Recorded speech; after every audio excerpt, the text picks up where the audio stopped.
Rajnath Singh's apology is simply not acceptable. It's a half-hearted apology. It was an afterthought. What Mr. Biduri has said is an insult to Parliament. It makes a mockery of what the Prime Minister keeps repeating.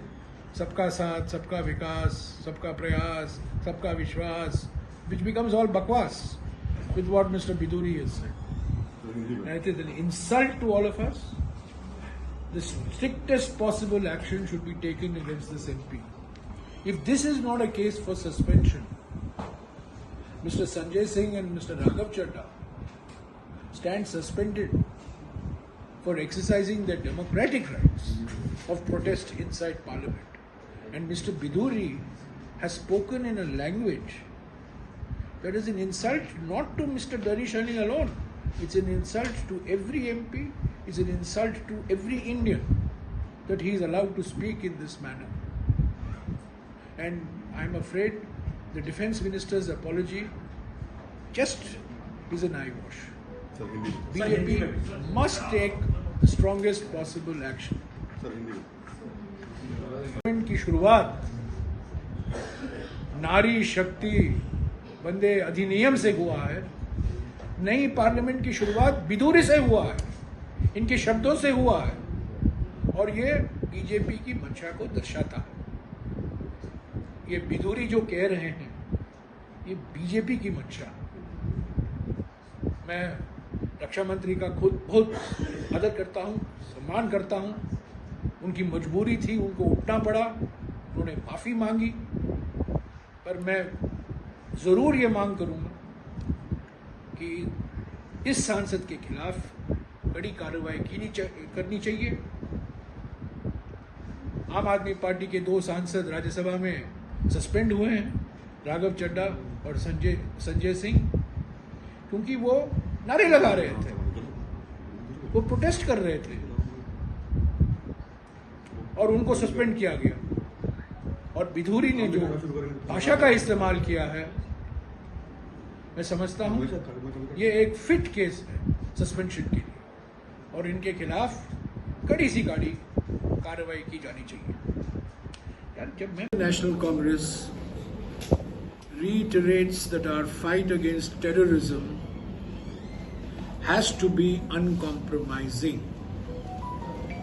especially when terrorism threatens India's sovereignty, India's unity, India's integrity.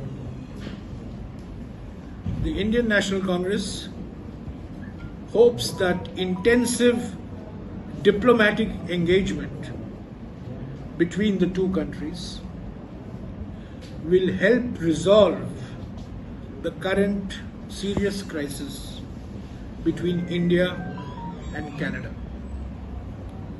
Security of thousands of Indian students.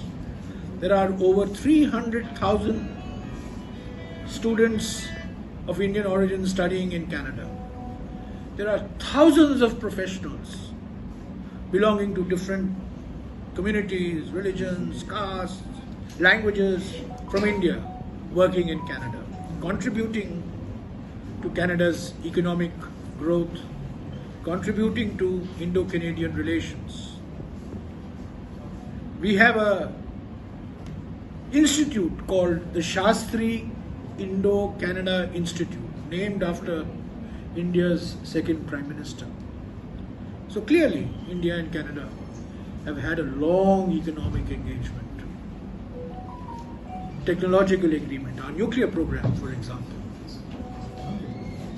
Our reactors are called CANDU reactors, CANDU. It stands for Canada Deuterium Reactors. This cooperation goes back to the 1960s, the time of Homi Bhabha. So clearly India and Canada have had a very close relationship.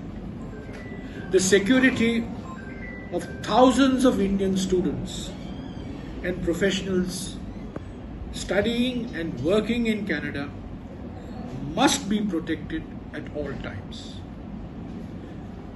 We believe that intensive diplomatic engagement, which I am sure the Government of India is engaging in, is the only way to resolve the current crisis, which is indeed very serious. And as I have said, on matters relating to sovereignty, unity, integrity, our fight has to be absolutely uncompromising.